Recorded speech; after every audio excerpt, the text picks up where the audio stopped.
Good evening everyone, good evening everyone, good evening everyone सबको। एक बार check कर लेते हैं सब कुछ सही है कि नहीं। एक बार just a second. Good evening. तो आज हम लोग एक बहुत ही इम्पोर्टेंट और ज़बरदस्त टॉपिक आप कह सकते हैं, बड़ा मज़ेदार टॉपिक है। और जब वॉल्यूम 1 का चैप्टर नंबर 2 भी ख़त्म हो जाएगा इसी के साथ। जस्ट अ सेकंड, एक बार मुझे चेक कर लेना दीजिए सब कुछ सही है कि नहीं। आई थिंक वॉइस सबको क्लियर आ रहा होगा और ठीक है। तो आज हम लोग जो क्लास करने वाले हैं, आज जिसके बारे में पढ़ने वाले हैं, जानने वाले हैं, वो है पावर प्लांट के बारे में। आपको पावर प्लांट के बारे में पढ़ना है जी, नहीं उतना डिटेल में तो नहीं पढ़ना है, लेकिन चैप्टर नंबर 2 जो वॉल्यूम 1 का है, जिसके बारे में हम पढ़ा रहे थे पिछले कुछ दिनों से, जो ख़त्म हो गया है ऑलमोस्ट। प्रीवियस क्लास में हम उसको ऑलरेडी ख़त्म कर दिए थे, तो कुछ पोर्शन बचा हुआ था जो कि पावर प्लांट से रिलेटेड है, और उसको समझाने के लिए हमको आपको ये चैप्टर, ये टॉपिक बड़ा ही अच्छे से समझाना पड़ेगा। तो आज का टॉपिक है बिजली कैसे बनता है, आखिर थर्मल पावर प्लांट जो काम करता है वो कैसे करता है। तो ज़्यादातर थर्मल पावर प्लांट आप देखे होंगे कि थर्मल पावर प्लांट के बगल में या तो कोई तालाब होगा, या तो कोई नदी होगा, या तो कोई झील होगा, या तो कोई झरना होगा। कुछ ना कुछ तो होगा, या तो समुद्र होगा, मतलब कुछ ना कुछ ऐसा है जिसमें पानी होना चाहिए। और पानी को जनरली क्या बना के रखा जाता है, या तो रिजर्वर बना के रखा जाएगा, या तो डैम बना के रखा जाएगा। ठीक है, किसी भी तरीके से पानी को जमा करके रखा जाएगा। अब ये जो पानी है, इसमें क्या पाया जाता है, इसमें मिनरल्स होते हैं। मिनरल्स होते हैं पानी में, नॉर्मल पानी में। और इसको डी मिनरलाइज किया जाएगा। डी मिनरलाइज किया जाएगा इस पानी को। कैसे इस्तेमाल करते हैं, कहाँ पे इस्तेमाल करते हैं, पावर प्लांट में क्या क्या चीज़ होता है, यूनिट क्या क्या होता है, कैसे काम करता है, कोयला से आखिर कैसे बनता है बिजली, पूरा डिटेल में आज हम आपको बताने वाले हैं। और इससे आपका टॉपिक भी कवर हो जाएगा, जो वॉल्यूम 1 का चैप्टर नंबर 2 जो बड़ा खतरनाक चैप्टर लड़का लोग को लगता है, तो उसमें ऑलमोस्ट हम बहुत चीज़ पढ़ा दिए थे आप लोगों को जो क्लास कर रहे हैं। कुछ बेसिक टॉपिक कुछ और भी था जिसको हम छोड़े थे, तो वो आज आपका क्लियर हो जाएगा। तो मिनरल को डी मिनरलाइज किया जाएगा। तो ये तो आप देखे होंगे, इतना आपको दिमाग में बैठ गया होगा कि तालाब नदी के बगल में पावर प्लांट रहता है। अगर तालाब नदी नहीं है उस जगह पे, तो उस जगह पे पानी का बड़ा बड़ा टैंक बना के पानी को इकट्ठा किया जाता है। मतलब बिना पानी का थर्मल पावर प्लांट नहीं चलेगा, नहीं चलेगा। तो पहला बात तो ये दिमाग से निकाल दीजिए कि कोयला से बिजली बनता है। कोयला से बिजली नहीं बनता है, बल्कि कोयला हीट प्रोड्यूस करता है। कोयला का अहम भूमिका है, कोयला के बिना पॉसिबल नहीं है। लेकिन बिजली जो बनता है, टरबाइन जो बेसिकली घूमता है, वो पानी से घूमता है। और पानी के लिए हमको वाटर को स्टोर करना जरूरी होता है। तो पावर प्लांट कुछ इस टाइप का नाइट में दिखता है, अगर आप देखे होंगे तो। और जस्ट ए सेकंड में आपको दिखाता हूँ। इसमें कुछ यूनिट ऐसे भी होते हैं, कुछ इस टाइप का टावर आपको देखने को मिलता होगा, कुछ ऐसा न्यूक्लियर जैसा देखने में लगता है कि न्यूक्लियर पावर प्लांट है। तो आखिर ये क्या चीज़ है, इसमें से हल्का हल्का भाप निकलता है, ये भाप निकलता है, ये आखिर क्या चीज़ है, कैसे भाप निकलता है, क्या कारण है उसका, ये भी आज आपको हम क्लियर करेंगे। और साथ ही साथ अगर आप देखे होंगे तो कुछ इस टाइप का भी यूनिट होता है। कभी ये लाल कलर में होता है, कभी अलग अलग कलर में होता है, और इस टाइप का यूनिट होता है। आखिर इसका क्या काम है, जिसमें से धुआं निकलता है, तो ये क्या काम करता है, इसको क्या बोला जाता है, पूरा डिटेल में हम समझेंगे। तो पहले हम एकदम स्टार्टिंग से शुरू करते हैं। सबसे पहले स्टार्टिंग से शुरू करते हैं कि कोयला आखिर आता कैसे है। तो कोयला, कोई भी पावर प्लांट अगर बना रहा है, पावर प्लांट, तो पावर प्लांट बनाने के लिए उसको तीन चीज़ों का आवश्यकता है। सबसे पहले तो जमीन का जरूरत है भाई। अब जमीन चाहिए तो छोटा मोटा जमीन नहीं चाहिए। माइंस अगर हम आपका खोलते हैं, तो माइंस में हो सकता है कि हम कम जमीन में खोले, कुछ हेक्टेयर में तो चल जाएगा। लेकिन अगर पावर प्लांट बनाना है तो आपको एक अच्छा खासा जमीन का जरूरत पड़ेगा। क्यों जमीन का जरूरत पड़ेगा अच्छा खासा, समझिएगा। सबसे पहले तो जमीन में जो कोल स्टॉक यार्ड होता है, ठीक है, कोल स्टॉक यार्ड होता है, इसको हम लोग सिंपल भाषा में कहते हैं, चलो, CHP। CHP का मतलब होता है कोल हैंडलिंग प्लांट। 50% हिस्सा, यानी कोई भी पावर प्लांट आप जाके देखिएगा तो उसमें 50% हिस्सा ऐसा होता है जिसमें पटरी लगा हुआ है, वैगन आ रहा है कोयला का, कोयला को हम लोड कर रहे हैं, अनलोड कर रहे हैं, फिर वहां से प्लांट में भेज रहे हैं बेल्ट कन्वेयर के थ्रू। फिर वहां पे बकेट व्हील एक्सकोवेटर जैसा एक छोटा सा मशीन लगा हुआ है। आधा जमीन यही खाता है, आधा जमीन, 50% जमीन कोल हैंडलिंग यूनिट ही खाता है। एरिया ऑफ द प्लांट अगर हम कहें तो 50% यही खाता है, ठीक है। अब बाकी 50% में अलग अलग यूनिट होते हैं, जिसमें एक आपका कूलिंग टावर और एक आपका बॉयलर प्लांट होता है। चलिए समझते हैं। सबसे पहले तो पावर प्लांट को कोयला, हम बता रहे थे पावर प्लांट को 3 चीज़ों का ज़रूरत पड़ता है कोई भी पावर प्लांट चलाने के लिए, ठीक है। सबसे पहला तो ज़मीन का ज़रूरत पड़ता है। ज़मीन हम आपको बता दिए कि अच्छा खासा ज़मीन का ज़रूरत पड़ता है, मान के चलिए 1 किलोमीटर स्क्वायर, 2 किलोमीटर स्क्वायर, ऐसा ज़मीन का ज़रूरत पड़ता है। छोटा मोटा ज़मीन नहीं, थोड़ा बड़ा ज़मीन चाहिए होता है जहाँ कहीं भी पावर प्लांट बनता है। तो याद रखिएगा, जहाँ कहीं भी पावर प्लांट बनता है कोई ऐसा जगह पे बनाया जाता है जहाँ उसके पास ज़मीन अवेलेबल होता है। फॉर एग्जाम्पल एनटीपीसी के जितने भी प्लांट होंगे, सारे के सारे प्लांट को आप खंगालिए, देखिए कुछ ऐसे ही जगह पे बना है जो कि लंबा खासा अच्छा खासा हेक्टेयर में बसा हुआ है। वेदांता का भी पावर प्लांट है, उसमें भी देखिएगा तो यही मिलेगा आपको। कोई भी पावर प्लांट है, बोकारो स्टील सिटी या कोई भी पावर प्लांट, सब जगह आपको यही देखने को मिलेगा। तो सबसे पहला है जमीन। दूसरा है पानी। पानी का भी ज़रूरत होता है, जो कि हम आपको बताएं कि कोयला से बिजली नहीं बनता है, बल्कि कोयला बिजली को मतलब गर्म करने के लिए, हीट करने के लिए ज़रूरत पड़ता है, लेकिन स्टीम से बेसिकली बनता है, ठीक है। ये स्टीम से बेसिकली बनता है। और तीसरा जो ज़रूरत है, जो आवश्यक है, वो है कोयला। तो ये तीनों का ज़रूरत जब पूरा हो जाता है तब आप पावर प्लांट खोलने का डिसीजन लेते हैं। तो पावर प्लांट बनाने के लिए सबसे पहले हमको कोयला मंगाना पड़ता है। अब कोयला मंगाने के लिए मान लीजिए ऐसा है, एग्जाम्पल लेते हैं, बुरा नहीं मानिएगा अगर कोई इसमें जॉब करते तो। DVC, DVC Damodar valley corporation, ये एक पावर प्लांट चलाती है, यानी कि ये बिजली का प्रोडक्शन करती है, इलेक्ट्रिसिटी का प्रोडक्शन करने के लिए ये पावर प्लांट चलाती है। तो इसको कोयला का आवश्यकता पड़ता है। तो अब ये क्या करेगा, ये बाइंडिंग करेगा, मतलब कहीं किसी कोई कंपनी से एग्रीमेंट करेगा और कोयला मंगाएगा।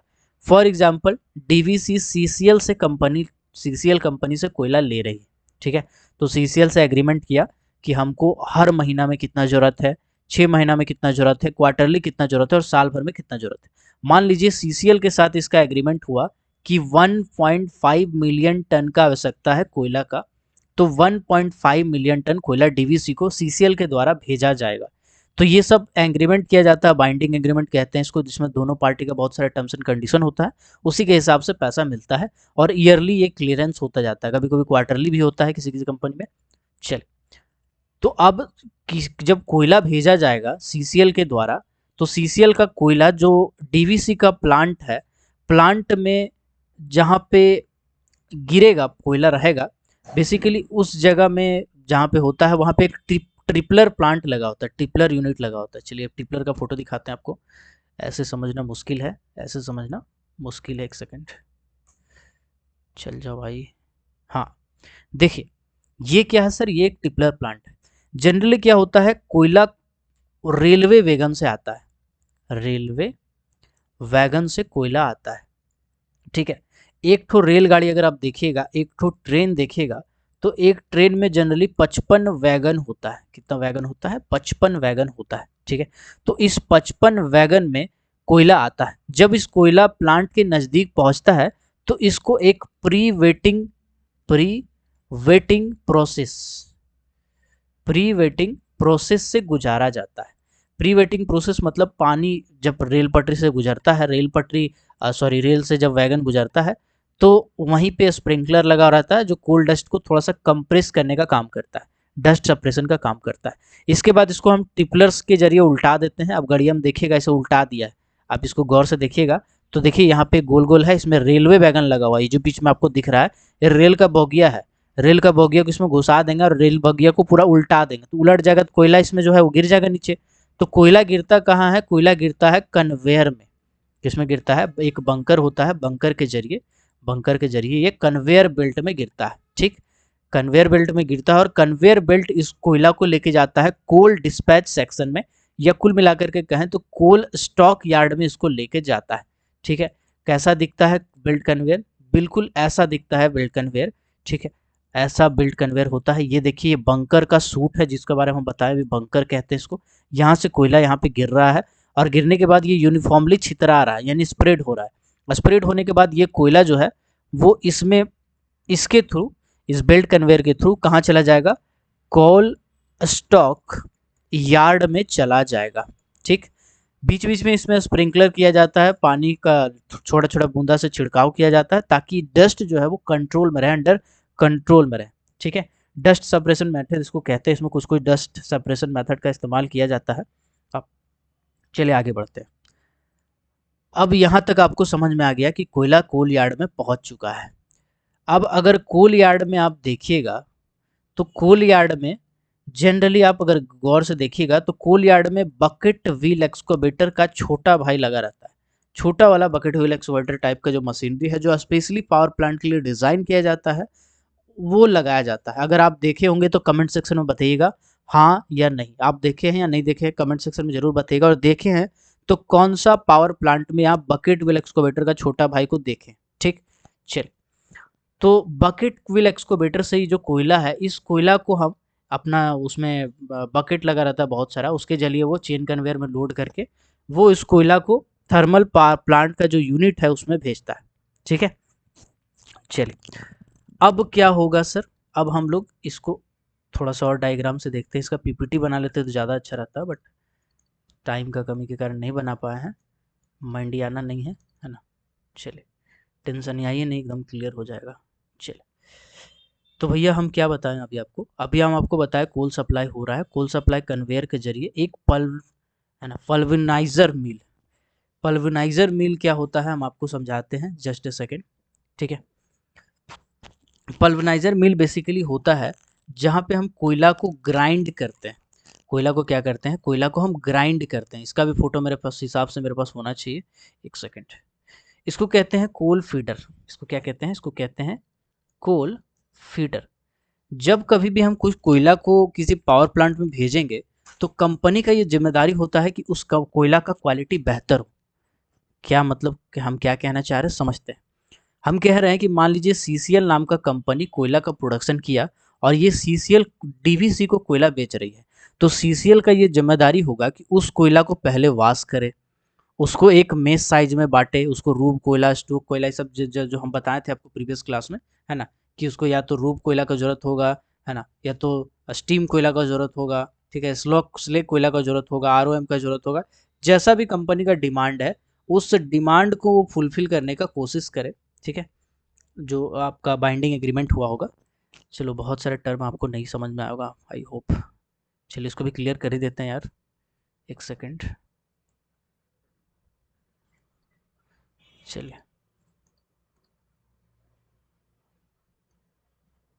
एक सेकेंड, थोड़ा सा बीच बीच में दिक्कत हो रहा है, कोई नहीं, दिक्कत नहीं होगा। तो देखिए हम आपको बता रहे थे gradation of coal. Gradation of coal, gradation of coal क्या होता है सर, कोयला का साइज के हिसाब से हम उसको चार भाग में बांटते हैं। कोयला का साइज के हिसाब से हम उसको चार भाग में बांटते हैं। कौन कौन सा साइज होता है, सबसे पहले होता है स्लैग कोल। स्लैग कोल क्या होता है, स्लैग कोल 0 mm से लेकर के 25 mm तक का जो साइज होता है इस कोल को हम स्लैग कोल कहते हैं। दूसरा होता है रूब कोयल। रूब कोल क्या होता है सर, रूब कोल होता है 25 mm साइज से लेकर के 50 mm साइज अगर हमको कोयला का रखना होता है तो उसको हम रूब कोल कहते हैं। इसी तरह से एक आता है स्टीम कोल। स्टीम कोल क्या होता है, जब 50 mm साइज से ऊपर 200 mm से ऊपर रखते हैं तो उसको हम लोग स्टीम कोल कहते हैं। आरओएम होता है उसके बाद। आरओएम का मतलब होता है अनफिल्टर्ड। अनफिल्टर्ड या अनस्क्रीन्ड, इसको कह सकते हैं, अनस्क्रीन्ड कहना ज़्यादा बेहतर होगा। अनस्क्रीन्ड कोयला यानी कोई भी साइज का जैसा तैसा मिला हुआ कोयला अगर मिले तो उसको हम आरओएम कहते हैं। तो जब सीसीएल डीवीसी को कोयला भेजेगा तो डीवीसी उसको बताएगा कि हमको आप स्लैग कोयला दे दीजिए। स्लैग कोयला का मतलब 0 mm से 25 mm साइज के बीच का कोयला दे दीजिए, या वो कहेगा रूप कोयला दे दीजिए, स्टीम कोयला दे दीजिए। तो जो भी डीवीसी का डिमांड होगा ये फुलफिल करने का जिम्मेदारी सीसीएल का होता है। तो सीसीएल क्या करेगा, अपना वासरी में कोयला को भेजेगा। वासरी में कोयला को एक सेपरेट भाग में उस साइज में बांटा जाएगा। मान लीजिए बोला है 24 mm साइज का कोयला चाहिए, तो 24 mm साइज का कोयला बना के उसको बढ़िया से धो धा के उसके बाद वो डीवीसी के पास भेजेगा। ठीक है, अब डीवीसी क्या करेगा, मान लीजिए 24 mm साइज का कोयला भेजा है, ठीक है, तो अब इस 24 mm साइज का कोयला को पाउडर फॉर्म में कन्वर्ट करेगा। पाउडर फॉर्म ऑफ कोल में कन्वर्ट करेगा। सबसे पहली, क्योंकि इसमें इम्प्योरिटीज नहीं है। इम्प्योरिटीज इसलिए नहीं है क्योंकि सीसीएल जब डीवीसी को कोयला दे रहा था तो वासरी में कोयला को धो धा के बढ़िया से एकदम फ्रेश प्योर कोयला दिया है। तो अब इस 24 mm साइज का कोयला को या फिर जो भी कोयला मिलता है पावर प्लांट को, पहले उसको वो पाउडर में कन्वर्ट करता है। पाउडर में पहले उसको क्या करता है, कन्वर्ट करता है। तो पाउडर में कन्वर्ट करने के लिए उसको एक फीडर का आवश्यकता पड़ता है, फीडर का आवश्यकता पड़ता है, ठीक है। तो समझते हैं, चलिए इसको भी समझ लेते हैं, फीडर क्या होता है। चलिए इसका फोटो होगा आई थिंक मेरे पास, तो ज़्यादा बेहतर होता। ठीक है, कोई नहीं, ठीक है, चलिए फीडर का फोटो देखते हैं, होगा मेरे पास तो बता देते हैं।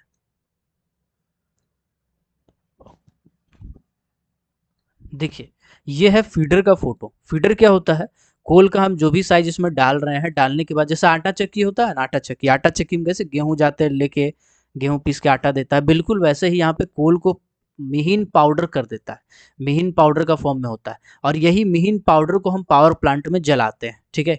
यही महीन पाउडर को कहाँ हम यूज़ करते हैं, पावर प्लांट में इस्तेमाल करते हैं।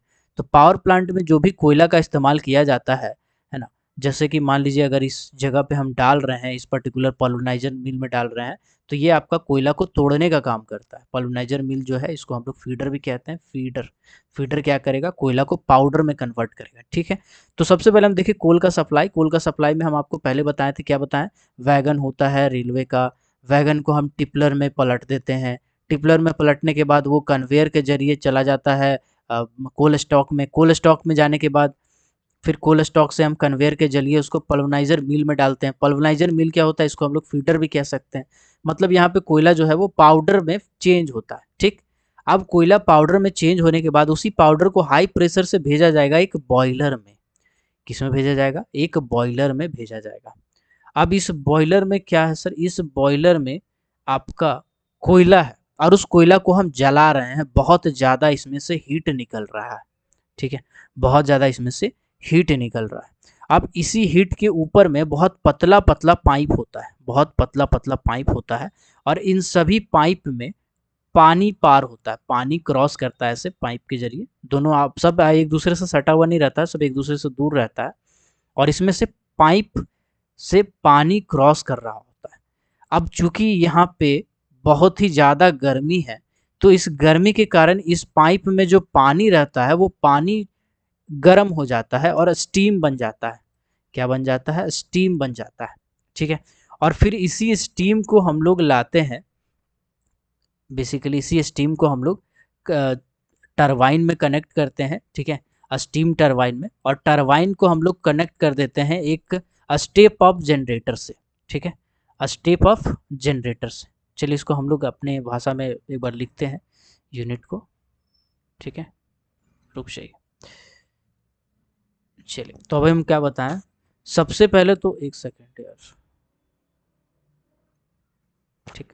सबसे पहले हम क्या बताएं, सबसे पहले हम बताएं कि सीएचपी के बारे में बताएं। सीएचपी से कोयला आ गया, कहाँ आ गया कोयला, कोयला आ गया आपका वैगन के जरिए, है ना, वैगन टिपलर प्लांट जिसको हम लोग कहते हैं, टिपलर प्लांट।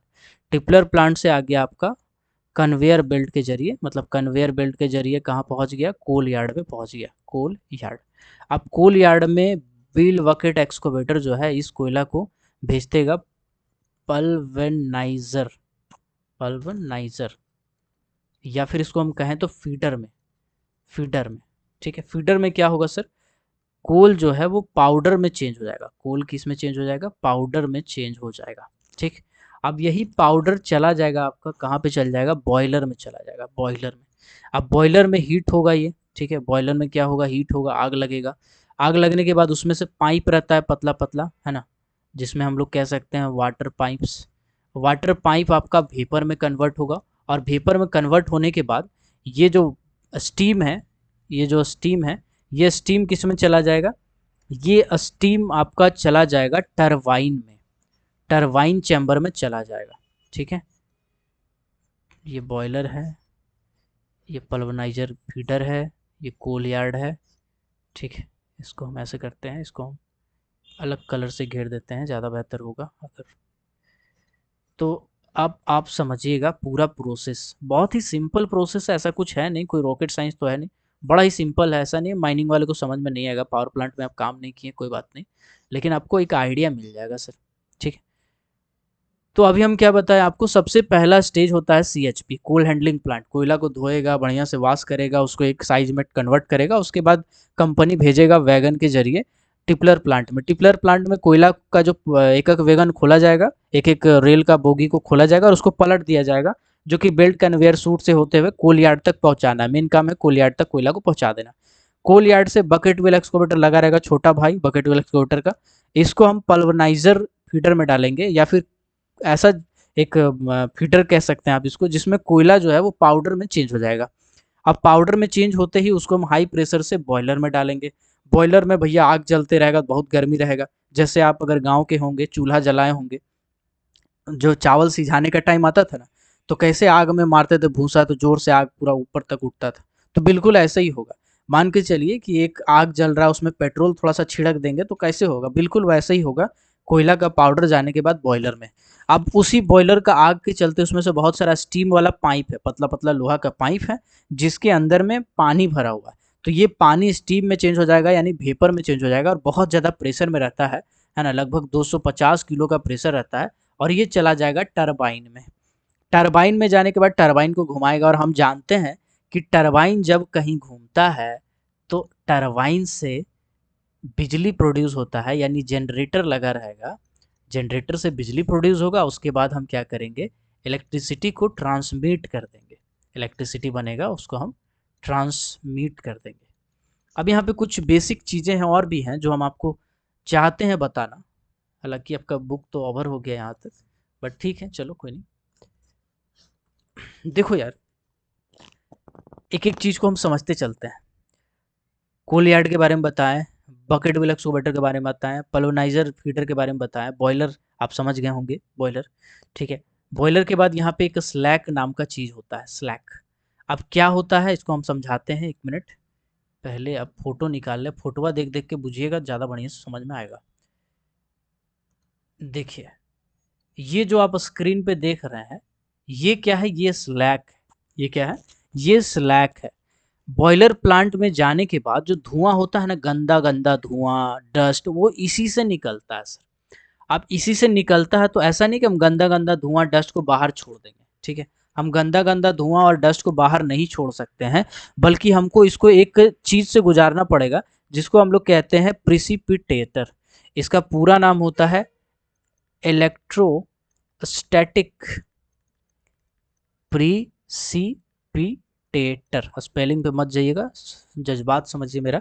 इलेक्ट्रोस्टैटिक प्रिसिपिटेटर क्या होता है सर, ये जितना भी जहरीला गैस है, डस्ट है, इसको पकड़ लेता है, पकड़ के अपने में चिपका लेता है। बाकी जो जहरीला गैस नहीं है, डस्ट नहीं है, वो यहाँ से धुआं धुआं धुआं धुआं निकलता है।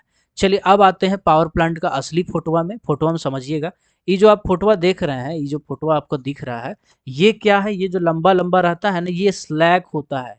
ये क्या होता है, ये स्लैग होता है। ये बॉयलर नहीं है मेरे भाई, बॉयलर ये नहीं है। बॉयलर उसके पीछे में इस टाइप का दिखता होगा, इस टाइप का दिखता होगा, बगल में सटा होगा, ये टावर जैसा दिखता है, इसी के बगल में सटा होगा, इसको बोलते हैं बॉयलर। इसको क्या कहते हैं, इस पर्टिकुलर को कहते हैं स्लैग। तो अब कभी भी कहीं जाइएगा, पावर प्लांट दिखेगा, तो मुस्कुरा के बोलिएगा कि अरे ये तो स्लैग है, अरे ये तो बॉयलर है, ठीक है। चलिए यहाँ तक समझ में आ गया। ये समझ में आ गया कि स्लैग क्या होता है। स्लैग धुआं निकालता है, इसके बीच में कोई एक प्रिसिपिटर लगा रहता है, इलेक्ट्रोस्टैटिक प्रिसिपिटर, जिसमें डस्ट है, गैस है, इसको फिल्टर कर दिया जाता है, और जो नॉन जहरीला गैस है वही बाहर निकलता है ना। पहले ऐसा नहीं होता था, लेकिन अभी ऐसा हो रहा है ना। सरकार थोड़ा सा सतर्क है, अलर्ट है इस चीज़ को लेके, बहुत ज़्यादा पॉल्यूशन हो रहा है इसीलिए, ठीक। चलिए, यहाँ पे हम आपको दो चीज़ बताना चाहते थे, याद नहीं याद, चलो कोई नहीं। बॉटम एस और फ्लाई एस, दो टाइप का एस होता है। यानी कोयला को जब हम पाउडर पाउडर कर दिए हैं, तो वो पाउडर पाउडर में कुछ पाउडर जो है वो जल जाएगा, और कुछ पाउडर जो है कोयला का वो उड़ जाएगा। तो उड़ने से ये बाहर ना आए, यानी फ्लाई एस को रोकने के लिए हम लोग क्या करते हैं, इलेक्ट्रोस्टैटिक इलेक्ट्रोस्टैटिक प्रिसिपिटेटर लगाते हैं, प्रिसिपिटेटर लगाते हैं। स्पेलिंग पे मत जाइएगा, जज्बात को समझिए। इलेक्ट्रोस्टैटिक प्रिसिपिटेटर क्या होता है, इलेक्ट्रोस्टैटिक प्रिसिपिटेटर होता है जो फ्लाई एश है। फ्लाई एश है मतलब कोयला है, कोयला है जो कोल का डस्ट है, जो उड़ रहा है, जो जला नहीं है, उसको रोकने के लिए, उसको बचाने के लिए हम लोग लगाते हैं। तो ये आपका स्लैग है, ये पीछे में देख रहे हैं बॉयलर है, ये आपका कोयला है। बकेट व्हील एक्सोवेटर नहीं है, सॉरी, होना चाहिए था बट कोई बात नहीं, ठीक है। चल, अब एक तो और चीज आप देखे होंगे थर्मल पावर प्लांटवा में, ई चीजवा है, ई वाला, ये जो फोटो आप देख रहे हैं, ये जो देख रहे हैं, ये जो देख रहे हैं, ये जो देख रहे हैं, क्या है भैया? इसमें से वेपर निकलता है, धुआं निकलता है, भाप भाप निकलता है, ये क्या चीज़ है? इसका का जरूरत है? जी बिल्कुल जरूरत है, बहुत ही जरूरत है। काहे जरूरत है समझते हैं। देखो ऐसा है कि पावर प्लांट में हम बताएं ना, स्टीम बनाते हैं, स्टीम से टरबाइन घूमता है। टरबाइन घूमने के बाद फिर उस स्टीम को हम क्या करते हैं, उसको टरबाइन से बनने के बाद उस स्टीम को हम बाहर निकालते हैं। अगर हम उसको बाहर छोड़ देना, तो आपको बिलीव नहीं होगा, वो जो स्टीम है वो 570 डिग्री सेंटीग्रेड टेम्परेचर में रहता है। 570 डिग्री सेंटीग्रेड। अब सोचिए यही 570 डिग्री सेंटीग्रेड बाहर आ जाएगा ना, आदमी खड़ा रहेगा ना तो आदमी जल के मर जाएगा। अगर आसपास में कोई बस्ती है तो पूरा बस्ती जल जाएगा, ऐसा टेम्परेचर होता है। तो वो टेम्परेचर को कम करने के लिए हम लोग इसको इस्तेमाल करते हैं, इस ऐसा ऐसा यूनिट को सॉरी, ऐसा ऐसा जो आपको दिख रहा है स्क्रीन पे, ऐसा ऐसा हम लोग इस्तेमाल करते हैं। ठीक है, ये जो इस टाइप का जो दिख रहा है आपको, ठीक है, इसका हम लोग जनरली इस्तेमाल करते हैं। ठीक है, चलिए। तो इसको बेसिकली हम लोग कहते क्या है, इसको हम लोग कहते हैं कूलिंग टावर।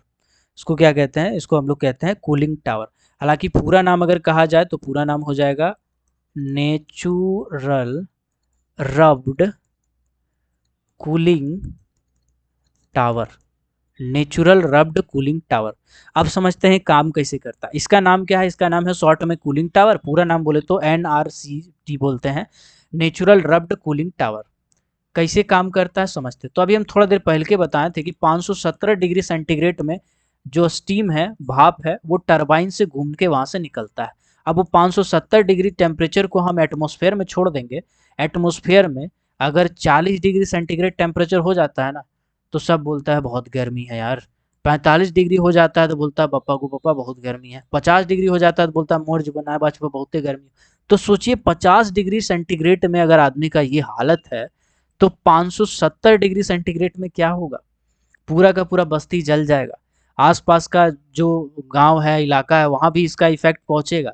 हवा है ना भाई साहब, स्टीम तो हवा है, वेपर है, वेपर तो उड़ के कहीं भी जा सकता है। तो आसपास पर पूरा पता चलेगा एगो पावर प्लांट लगा है, अगल बगल का बस्ती जल के खाक हो गया। तो इसीलिए हमको वो हवा को, जो गरम गरम स्टीम है, भाप है, उसको हम ऐसे नहीं उड़ा सकते। अगर ऐसे उड़ा देंगे तो दिक्कत हो जाएगा। तो ऐसे ना उड़ाएं उसको, इसीलिए हम लोग इसी पाइप के जरिए, इसी के जरिए इसमें हम लोग भेजते हैं। इसमें क्या होता है सर, इसमें एक तरफ से हम पनिया, देखिए पनिया क्या करते हैं, इसमें लाते हैं जो अगल बगल का रिजर्वर है उसमें से, और पानी को हम पाइप पाइप के जरिए इसमें से गिराते हैं। लेयर बाय लेयर गिरता है, बहुत सारा इसमें पतला पतला लेयर होता है, और उसी लेयर के बीच में हम स्टीम को, भाप को छोड़ देते हैं। ठीक है, और नीचे से क्या होता है, नीचे से हवा भी जाता है, नीचे से हवा भी जाता है, ऊपर से भाप भी आ रहा है और पानी भी गिर रहा है। तो भाप जब ठंडा पानी में घुल जाता है और नीचे से ठंडा हवा जाता है, तो ये पूरा का पूरा स्टीम जो है ना वो ठंडा हो जाता है, ठंडा। अब ऐसे ही पावर प्लांट के बगल में से आप बाइक में बैठ के गुजरिएगा या पार होइएगा एकदम सट के, तो आपको ऐसा लगेगा ना जैसे हल्का हल्का बूंदाबांदी वाला बारिश हो रहा है, आपको ऐसा फील होगा। अगर कभी गुजरे हैं तो बताइएगा सही बोल रहे हैं गलत बोल रहे हैं। आप जब ऐसा कूलिंग टावर के बगल में से गुजरिएगा, तो आपका माथा में, हाथ में, पैर में थोड़ा थोड़ा पानी का, छोटा जैसे बरसात होता है तो स्टार्टिंग में नहीं तो हल्का हल्का बूंद आता है, वैसे हल्का हल्का बूंद आएगा, आपको मजा आ जाएगा, आपको लगेगा कि यहीं खड़ा रहे, ठंडा ठंडा पानी गिर रहा है। तो ऐसा इसलिए हो पाता है क्योंकि इसमें ऐसा कूलिंग पावर लगा है, कूलिंग टावर में ऐसा सिस्टम लगा है ना। ऊपर से पाइप से स्टीम आ रहा है, बगल से पानी भी आ रहा है ठंडा ठंडा, 3-4 लेयर का, नीचे से हवा भी जा रहा है, तो तुरंत ठंडा हो जाता है। अब ठंडा होने के बाद ये जो पानी है ना सर, ये पानी बहुत ही प्योर है, और इस पानी को हम या तो दोबारा बॉयलर में इस्तेमाल कर सकते हैं। दोबारा बॉयलर में इस्तेमाल करेंगे तो फायदा क्या होगा बताइएगा, इसको हमको डीमिनरलाइज नहीं करना पड़ेगा।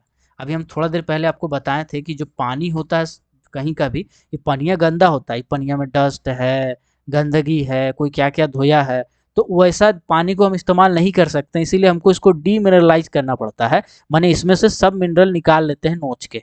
अगर नहीं निकालेंगे तो क्या होगा, ये पानी में अगर थोड़ा सा भी करंट आया ना तो पूरा का पूरा सब साफ हो जाएगा। तो इसको हमको प्योर वाटर बनाना पड़ता है, डीमिनरलाइज करना पड़ता है। तो डीमिनरलाइज हमको बार बार करेंगे, बार बार फिर डालेंगे बॉयलर में, बार पानी बार करेंगे, ऐसे दिक्कत हो जाएगा ना। इसीलिए हम क्या करते हैं, ये जो कूलिंग टावर से पानी आ रहा है, वो पानी तो प्योर है सर, फिर इसको हमको मिनरलाइज, अगर डीमिनरलाइज करना है, डीमिनरलाइज से तो गुजारना पड़ेगा, लेकिन इसमें हमको बहुत ही कम टाइम लगता है क्योंकि ये ऑलरेडी फ़िल्टर्ड है। थोड़ा बहुत जो गंदगी आया है ना, वो इसीलिए आया है क्योंकि इसमें से जो हम पानी गुजार रहे हैं और स्टीम का पाइप गुजार रहे हैं, उससे हल्का मिक्स हो जा रहा है, बस इसीलिए हमको गंदगी है। लेकिन हमको डीमिनरलाइज करना पड़ेगा, तो उसमें ज़्यादा झंझट नहीं करना पड़ेगा। तो बिल्कुल ऐसे ही एक पावर प्लांट काम करता है। आई होप यहाँ तक आपको बड़ा ही समझ आ गया होगा आसानी से। एक बार फिर से हम इसको बहुत ही सिंपल भाषा में समझने की कोशिश करते हैं, ठीक है। तो एक बार फिर से हम आते हैं अपना पाई चार्ट में, और कलर चेंज कर लेते हैं, मज़ा नहीं आ रहा है, ठीक। चले समझते हैं।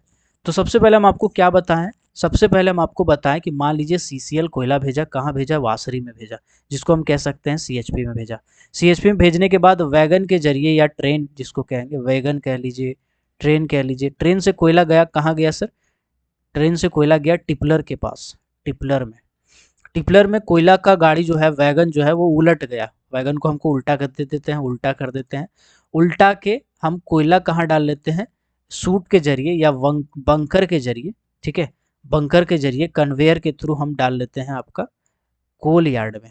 कोल यार्ड में कोयला चला गया है। कोल यार्ड में भी स्प्रिंकल वाला व्यवस्था रहता है, उसमें लगातार पानी का छिड़काव होते रहता है, ठीक है, डस्ट सप्रेशन होते रहता है। फिर कोल यार्ड में जाने के बाद इसको हमको भेजना पड़ता है फीडर में, ठीक है। फीडर क्या है, फीडर हम लोग कोयला को छोटा छोटा भाग में तोड़ने का काम करते हैं, पतला मतलब पाउडर बनाने का काम करते हैं। कोल यार्ड में हम क्या करते हैं, पाउडर बनाने का काम करते हैं, कोल का, कोल पाउडर बनाने का बेसिकली हम लोग काम करते हैं, ठीक है। इसके बाद एक तरफ से फीडर से कोयला जा रहा है कहाँ, बॉयलर में, और दूसरी तरफ से जो पानी है ना, पानी का भी हम कहीं बना देते हैं। चलो, ये जो पानी है, पानी हम कहाँ से लिए, डैम से या रिजर्वर से लिए, रिजर्वर से पानी लिए। उसके बाद इसको हमको क्या करना पड़ेगा, डीमिनरलाइज करना पड़ेगा। डीमिनरलाइज करने के लिए इसको हम लोग दो टाइप का प्लांट होता है, एक होता है DM प्लांट, एक होता है RO प्लांट, ठीक है। ये दोनों प्लांट को हम चलाते हैं, ठीक है, पनिया फिल्टर करते हैं बहुत बढ़िया से, और यही पनिया को हम बॉयलर में डालते हैं, किसके जरिए, पाइप्स के जरिए। पाइप्स क्या होता है, पाइप्स बहुत ही इन क्या बोलते हैं उसको, गैल्वेनाइज टाइप का पाइप होता है, जिसके कारण अंदर का जो टेम्परेचर है वो बाहर नहीं आ पाता है। बाहर से पाइपों को छू के देखिएगा, आपको लगेगा कि 40 डिग्री या 50 डिग्री टेम्परेचर होगा, जबकि अंदर का जो टेम्परेचर होता है पाइप के अंदर वो होता है 570 डिग्री सेंटीग्रेड। और जो प्रेशर होता है, प्रेशर, वो प्रेशर होता है आपका 250 kg के आसपास का प्रेशर। वो बॉयलर में जाता है।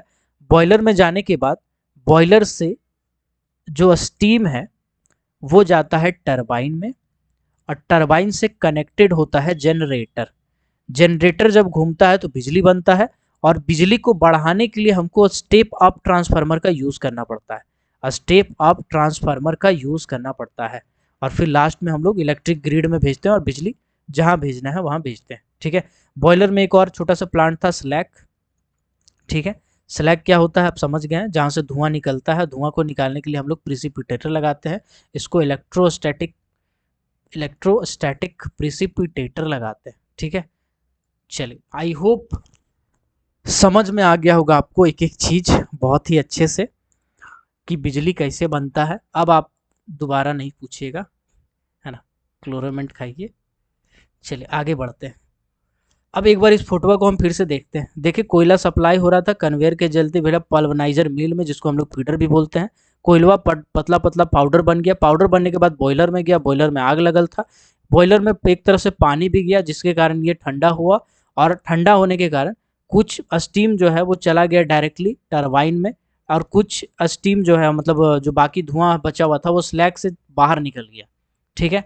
इसके बाद ये कंडेंसर से होते हुए, पानी का खैर था कंडेंसर वाला, टरबाइन में चला गया, टरबाइन से जनरेटर घूम रहा था, जनरेटर चल रहा था, और जनरेटर हम लोग सब स्टेशन में लगाए जहाँ पे स्टेप अप ट्रांसफार्मर होता है, ठीक है।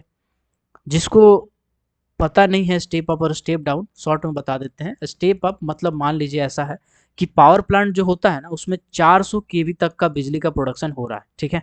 तो सॉरी, ये 400 तो ज़्यादा हो गया, 24 kV, 24 किलो वोल्ट, ठीक है। 24 kV का वोल्टेज पे वो ट्रांसफॉर्मेशन हो रहा है बिजली का, मतलब जो बिजली बन रहा है, ये बिजली 24 kV का बिजली बन रहा है। लेकिन इसको हम लोग स्टेप अप ट्रांसफार्मर से 400 kV तक कन्वर्ट करते हैं। जनरली इतना होता है, 24 kV का है, 24 kV का मतलब है 24,000 वोल्ट। जी बिल्कुल, 11 kV 11, चलो हाँ बिल्कुल 24,000 वोल्ट है। अब 24,000 वोल्ट को हम स्टेप अप ट्रांसफार्मर का अगर इस्तेमाल करें तो इस 24,000 को हम कितना बदल सकते हैं? 1 2 3,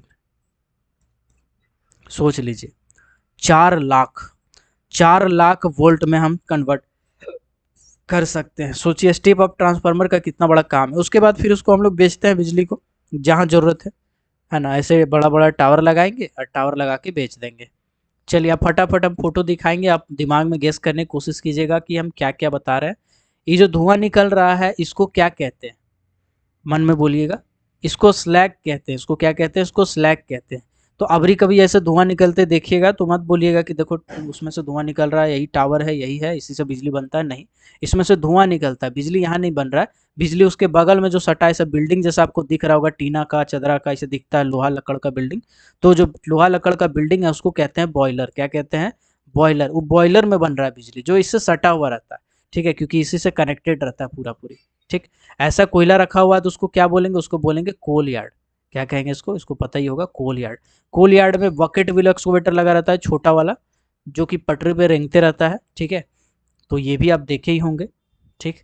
ये सब जो आप देख रहे हैं ये सब बेल्ट कन्वेयर है, जिससे कोयला जा रहा है, आ रहा है, निकल रहा है। बहुत सारा पाइप आपको दिखेगा अगर गौर से आप देखिएगा तो। ठीक है, तो पूरा हिसाब किताब यही है। इसको क्या बोलते हैं एक बार मन में बोलिएगा। ये जो फोटो आप देख रहे हैं इसको क्या कहते हैं? इसको कहते हैं ट्रिपलिंग प्लांट। ठीक है, इसको क्या कहते हैं? ट्रिपलिंग प्लांट कहते हैं। यहाँ पे जो वैगन है, एक एक वैगन को खोला जाता है। रेल का गाड़ी में हम आपको जैसे कि बताएं, एक ट्रेन में 55 वैगन होता है। अब 55 वैगन को हम लोग एक एक कर करके खोलते हैं और खोलने के बाद यहाँ पे पलट देते हैं। ठीक। चले, पलटने के बाद ये चला जाता है आपका कोल यार्ड में। ठीक। चले, अगर आपसे कभी पूछे कोई कि बताओ ये वाला क्या है, जो फोटो आप देख रहे हैं, ये वाला इसको क्या बोलेंगे? तो इसको ध्यान रखिएगा, इसको हम लोग कहते हैं कूलिंग टावर। क्या कहते हैं इसको? एक सेकंड। इसको कहते हैं कूलिंग टावर। ठीक है, कूलिंग टावर का क्या काम होता है हम आपको बता दिए हैं। जब स्टीम से कोयला बिजली बन चुका है तो वो भाप को हम लोग यहाँ ला के ठंडा करते हैं। 570 डिग्री सेंटीग्रेड पे भाप रहता है बाहर का, तो यहाँ पे आते आते बहुत ही कम हो जाता है। 20-22 डिग्री के आसपास टेम्परेचर हो जाता है भाप का। तो बहुत ही ठंडा होकर इसमें से निकलता है, इसलिए इसको हम लोग कूलिंग टावर कहते हैं। पूरा नाम कहा जाए तो natural roof cooling power tower इसको कहा जाएगा। तो फोटो देख गए आप, समझ में आ गया होगा आपको कि ये वाला नहीं है, इसमें बिजली नहीं बनता है। बहुत आदमी सोचता है कि इसमें बल्ब बन रहा है बिजली, इसी से भाप निकल रहा है तो इसी में बन रहा होगा। ऐसा नहीं है, ये तो कूलिंग टावर है भाप को ठंडा करने के लिए। ठीक है, चलिए और कुछ बचा है आपके लिए? हिसाब किताब हो गया सब, मोटा मोटी समझ गए होंगे आप। एक बार देख लेते हैं, ज़्यादा लंबा नहीं करना है। ठीक, चलिए अब आते हैं कुछ विशेष टॉपिक पे। देखो ऐसा है कि अगर हम कोयला को जलाते हैं ना, और उसके साथ हम कुछ कुछ चीज़ मिक्स कर देते हैं, तो ये अलग अलग टाइप का गैस बनाता है। ठीक है, तो इसमें से बहुत सारा गैस का हम इस्तेमाल कर सकते हैं। जनरली इसमें से 3 गैस जो है उसका हम इस्तेमाल करते हैं। सबसे पहला गैस का नाम है कोक ओवन गैस। दूसरा गैस का नाम है प्रोड्यूसर गैस। और तीसरा गैस का नाम है वाटर गैस। ठीक। अब ये कोक ओवन गैस क्या है, प्रोड्यूसर गैस क्या है, वाटर गैस क्या है, माइनिंग सरदार वाले, ओवरमैन वाले कान बंद कर लीजिए। बाकी जो यूपीपीएससी की तैयारी कर रहे हैं, इंटरव्यू की तैयारी कर रहे हैं, मैनेजमेंट ट्रेनिंग की तैयारी कर रहे हैं, वो देखिए लास्ट तक वीडियो को। आपका काम हो गया, आप जा सकते हैं। चलिए, तो कोयला जब हम जलाते हैं तो उसमें से कुछ कुछ चीज़ मिक्स होता है। अगर कुछ कुछ गैसेस को अगर हम मिक्स कर दें तो एक अलग टाइप का गैस बनाता है। और इस गैस को हम यूज़ कर सकते हैं बहुत सारा चीज़ के लिए। बहुत सारा चीज़ माने बहुत सारा चीज़ के लिए। जैसे केमिकल बनाने के लिए, जैसे एक्सप्लोसिव बनाने के लिए, जैसे प्लास्टिक बनाने के लिए, जैसे इंक बनाने के लिए, जैसे पेंट बनाने के लिए, जैसे परफ्यूम बनाने के लिए। ऐसा बहुत सारा जगह पे हम ऐसा गैसेस का इस्तेमाल करते हैं। तो ये जो कोयला बना, कोयला जला, जलने के बाद पावर प्लांट में कोयला जला, चाहे पावर प्लांट हो चाहे कोई भी बॉयलर हो, कोयला जला। अब कोयला जलने के बाद कुछ ना कुछ गैस निकला। अब उस गैस को जो हम कंडेंसर में छाट लिए थे, जो हम इलेक्ट्रोस्टैटिक प्रेसिपिटेटर में छाट लिए थे, उसमें से अगर हम गैस को फिल्टर करें तो 3 टाइप का गैस जनरली मिलता है। Coke oven gas, producer gas और वाटर गैस। और तीनों का हम इस्तेमाल कर सकते हैं अलग अलग इंडस्ट्री में। किसको कहाँ यूज़ करेंगे, कौन सी क्या क्या होता है, चलिए समझते हैं मज़ा से। सबसे पहले कोक ओवन गैस। देखो कोक ओवन गैस हम कैसे बनाते हैं, जब हम कोयला को अब्सेंस ऑफ O2 में जला दें, ऑक्सीजन के अभाव में अगर हम इसको जलाएंगे, जलाने का दो तरीका होता है, या तो एच या वी। एच वी मतलब हॉरिजेंटल या वर्टिकल। बॉयलर भी जो होता है उसको हॉरिजेंटल या वर्टिकल होता है। Generally thermal plant power plant में हम हॉरिजेंटल देखेंगे, लेकिन बहुत सारा ऐसा इंडस्ट्री है जहाँ पे वर्टिकल बॉयलर का इस्तेमाल किया जाता है। तो वर्टिकल और बॉयलर में जब हम ऑक्सीजन के बिना अगर हम कोयला को जलाते हैं, ऑक्सीजन के अब्सेंस में अगर हम कोयला को जलाते हैं, ठीक है, तो अब क्या होता है, इसमें से जो गैस निकलता है ना, वो गैस कोयला से ज़्यादा पावरफुल है। कोयला से किससे ज़्यादा पावरफुल है? ज़्यादा पावरफुल है। अब इस गैस को अगर हम इस्तेमाल करेंगे तो इससे हमको ज़्यादा पावर मिलेगा, ठीक है, इससे हमको क्या मिलेगा? ज़्यादा पावर मिलेगा। इसी को हम लोग कहते हैं Coke gas, Coke oven gas, या फिर सिंपल भाषा में इसको हम लोग कोल गैस भी कहते हैं। कोल गैस भी इसी को कहते हैं, ठीक है, कोल गैस भी इसको हम लोग जनरली कहते हैं, है ना। चलिए, इसको हम लोग कहाँ यूज़ कर सकते हैं? तो इसको हम लोग बहुत सारा इंडस्ट्री में इस्तेमाल कर सकते हैं। जैसे एक्सप्लोसिव इंडस्ट्री होता है, उसमें हम लोग जनरली इस टाइप के गैस का इस्तेमाल करते हैं, और केमिकल इंडस्ट्री में भी हम लोग इसका इस्तेमाल कर सकते हैं। डिपेंड करता है कि हम कौन सा केमिकल का फॉर्मेशन कर रहे हैं और कौन सा टाइप का एक्सप्लोसिव बना रहे हैं। तो कोक ओवन गैस के बारे में आपको बुक में ज़्यादा नहीं दिया है, मोटा मोटी इतना समझिए कि अब्सेंस ऑफ ऑक्सीजन अगर हम हीट करते हैं कोयला को थर्मल पावर प्लांट में, और चाहे मतलब कोई भी बॉयलर में, चाहे वो हॉरिजेंटल हो बॉयलर हो, हॉरिजेंटल हो या वर्टिकल हो, तो जो गैस बनता है उसको कोल गैस कहते हैं। ये पावरफुल होता है कोयला से ज़्यादा, कोयल का पाउडर से ज़्यादा पावरफुल ये कोक ओवन गैस होता है। चलिए, अब आते हैं दूसर का टॉपिक, दूसर का गैस पे, जो है producer gas. Producer gas, producer gas क्या होता है, इसको भी हम लोग थोड़ा सा समझते हैं, ठीक। मान लीजिए ऐसा है कि स्टीम को, यानी कि मिक्सचर ऑफ स्टीम को, मिक्सचर में तो आपका पानी भी रहता है कुछ मात्रा में, इसको अगर हम कोल का बेड से पार करें, एक मिनट, किससे क्रॉस करें? कोल का बेड से पार करें, ठीक है, कोल बेड से, ठीक है, तो इससे क्या होगा? इससे नाइट्रोजन कंटेंट जो है वो बढ़ जाएगा। अब कैसे बढ़ता है इतना बुक में नहीं दिया है, नाइट्रोजन कंटेंट बढ़ जाएगा। अब नाइट्रोजन कंटेंट बढ़ने के बाद उसका ग्रॉस हीटिंग वैल्यू बढ़ जाएगा। मतलब इससे हम अगर जिसको जलाएंगे, अगर जला के कुछ चीज़ हम बनाना चाहते हैं, तो जनरली कम हो रहा था, अब ज़्यादा होगा। तो इसी को हम लोग कहते हैं प्रोड्यूसर गैस। हम क्या बोले आपको समझ में नहीं आएगा, फिर से समझाते हैं। प्रोड्यूसर गैस एक ऐसा गैस होता है जिसको हम मैन्युफैक्चर कर सकते हैं कोयला जला के। कैसे जलाते हैं? तो कोल बेड जो होता है, कोल बेड का वो अलग अलग लेयर है, उसमें से अगर हम स्टीम का मिक्सचर को पास करते हैं, स्टीम का मिक्सचर जिसमें पानी भी हो, स्टीम भी हो, भाप भी हो, कुछ मिला मिला है, उसको अगर हम इसमें से क्रॉस करते हैं तो नाइट्रोजन कंटेंट काफ़ी ज़्यादा तक बढ़ जाता है, और इसको जलाते हैं तो इसमें से ज़्यादा हीट हमको जनरेट होता है। तो इसको हम लोग क्या बोलते हैं? इसको हम लोग प्रोड्यूसर गैस बोलते हैं। जनरली इसको हम बिटुमिनस कोयला से बनाते हैं। किससे बनाते हैं? बिटुमिनस कोल से बनाते हैं, जिसका यूजफुल हीट वैल्यू 1250 से लेकर के 1600 किलो कैलोरी तक होता है, ठीक है। इसी का हम लोग इस्तेमाल जनरली करते हैं प्रोड्यूसर गैस में, ठीक।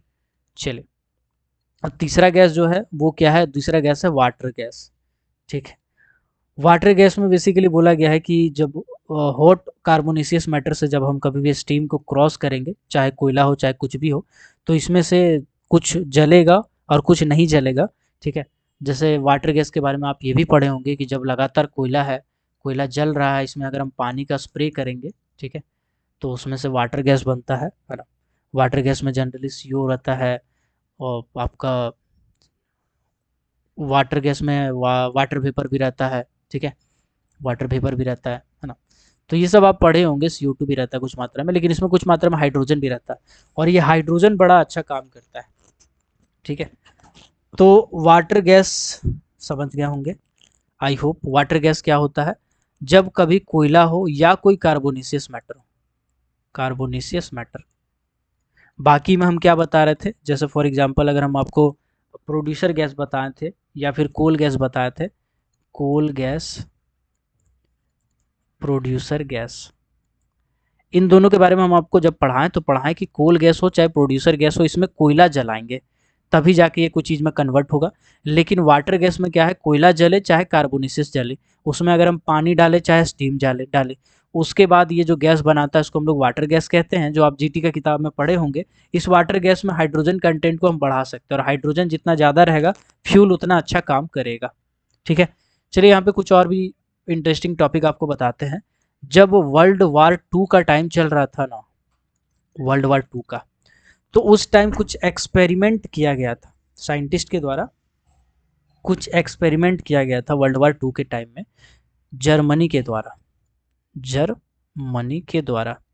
और इसमें कोयला से सिंथेटिक पेट्रोल बनाया गया। कोयला से क्या बनाया गया, सिंथेटिक पेट्रोल बनाया गया। ठीक है, तो जर्मनी कोयला से सिंथेटिक पेट्रोल बनाने में कामयाब रहा। सिंथेटिक पेट्रोल कैसे बनाया जा सकता है हम समझते हैं।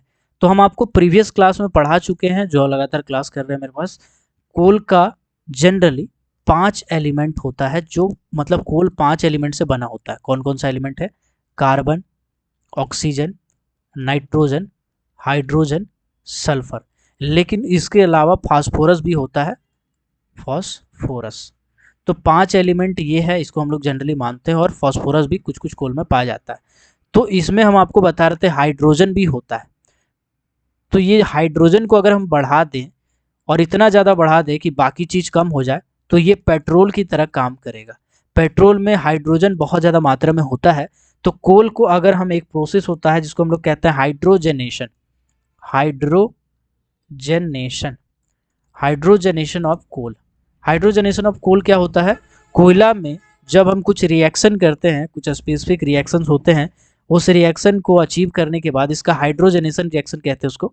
जब कोल को हम हाइड्रोजनेशन कहते हैं तो इसमें जो हाइड्रोजन कंटेंट है वो बढ़ता जाता है, बढ़ता जाता है, बढ़ता जाता है, और बाकी कंटेंट कम हो जाता है। जैसे कोल का कार्बन कंटेंट कम होता है, ऑक्सीजन कंटेंट कम हो जाता है, नाइट्रोजन कम हो जाता है, सल्फर कम हो जाता है। तो ये धीरे धीरे पेट्रोल का प्रॉपर्टी को अचीव कर लेता है। फिर उसको हम लिक्विफाइड फॉर्म में, है ना, उसको हम गाड़ी में डाल के यूज़ कर सकते हैं। उसको हम लोग कहते हैं सिंथेटिक पेट्रोल। क्या कहते हैं, सिंथेटिक पेट्रोल। लेकिन इंडिया अभी तक कामयाब नहीं हो पाया है इस एक्सपेरिमेंट में। जर्मनी अभी तक कामयाब हुआ है डीजे देशमुख की किताब के हिसाब से। बाकी अभी का रिसेंट डाटा क्या है मुझे अभी देखा नहीं है मैंने। चलिए, तो और तो इसमें किताब में कुछ है नहीं, बाकी कोलफील्ड को तो हम पढ़ा ही चुके हैं आपको। चलिए ठीक है, एक बार हम देख लेते हैं। जी बिल्कुल। तो जो भी कर रहे हैं क्लास, वॉल्यूम 1 का चैप्टर नंबर 2 ऑफिशियली ख़त्म होता है, समाप्त होता है, फिनिश होता है। और हमको उम्मीद है कि आपका एक टॉपिक भी ऐसा नहीं होगा जो समझ में नहीं आया होगा। फिर भी अगर नहीं आया है तो कमेंट करके बता दीजिएगा, या फिर अब जब लाइव क्लास लेंगे तो आप बता दीजिएगा हमको कौन सा टॉपिक में आपको डाउट है अभी भी। क्योंकि चैप्टर नंबर 2 पे हम थोड़ा सा समय लिए हैं, 5-7 दिन ले लिए पूरा एक चैप्टर को ख़त्म करने में। 5 दिन का 7 दिन का टाइम जनरली लगता नहीं है, लेकिन ले लिए इसलिए क्योंकि ये जो चैप्टर है बड़ा डरावना चैप्टर था, और इसमें बहुत डर था सबको। तो वो डर ना हो, डर खत्म करे, इसके लिए इसमें थोड़ा सा समय लिया हम, और बहुत सारा एडवांस अलग अलग चीज़ भी हमको पढ़ाना पड़ा इसके साथ, तब जाके वो टॉपिक क्लियर हुआ। डीजे देशमुख में जितना भी चीज़ दिया हुआ है वो परफेक्ट दिया हुआ है आपके लिए। डीजे देशमुख एक नोट्स है कह सकते हैं आप, है ना, लेकिन आपको तो नोट्स पढ़ के समझ में नहीं आएगा ना, आपको तो थ्योरी समझना पड़ेगा, इसीलिए थोड़ा सा समय लग गया। तो आई होप चैप्टर को बार बार रिवीजन करेंगे आप। लगातार वीडियो लेक्चर हम आपको दे चुके हैं तो देखिएगा। तो इस वीडियो को हम हो सकते हैं तो ब्लैक डायमंड में डाल देंगे ताकि सबका काम आ जाए। तो अगर आप हमारे चैनल पे नए हैं तो हमारे चैनल को सब्सक्राइब कर दीजिएगा और बेल आइकन को प्रेस कर दीजिएगा। तो मिलते हैं अगले किसी और वीडियो में, तब तक के लिए keep watching, keep supporting, till then, Jai Hind.